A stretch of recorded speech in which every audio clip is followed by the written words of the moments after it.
بسم اللہ الرحمن الرحیم۔ السلام علیکم۔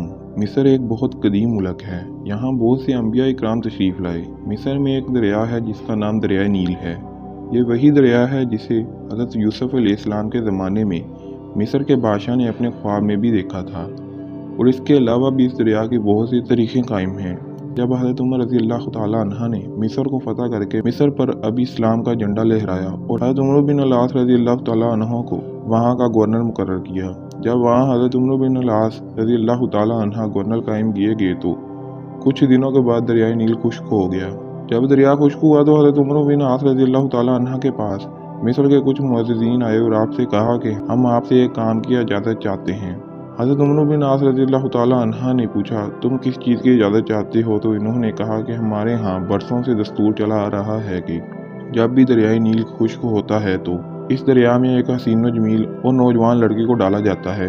اس لڑکی کو دریا میں ڈالنے سے دریا دوبارہ چل پڑتا ہے، تو آپ ہمیں اس چیز کی اجازت دیں کہ ہم دوبارہ کسی لڑکی کو دریا میں ڈالیں۔ حضرت عمر بن العاص رضی اللہ تعالیٰ عنہ نے یہ سن کر فرمایا کہ میں تمہیں اس کام کی ہرگز اجازت نہیں دے سکتا، ہاں البتہ میں امیر المومنین کو خط لکھ کر ساری صورتحال بیان کروں گا، پھر امیر المومنین جو فیصلہ کریں گے اس پر عمل کیا جائے گا۔ چنانچہ حضرت عمر رضی اللہ تعالیٰ عنہ کو خط لکھا گیا اور ساری صورتحال سے آگاہ کیا گیا۔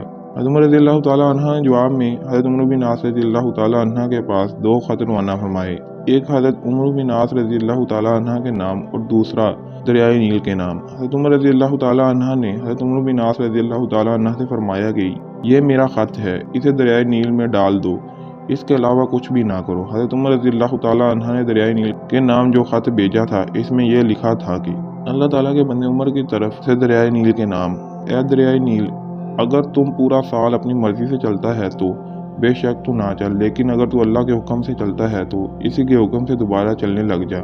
حضرت عمر بن العاص رضی اللہ تعالیٰ عنہ نے جیسے ہی یہ خط دریا میں ڈالا تو فوراً دریائے نیل پانی سے بھر گیا۔ وہ دن اور آج کا دن پھر کبھی بھی وہ دریا آج تک نہیں سوکھا۔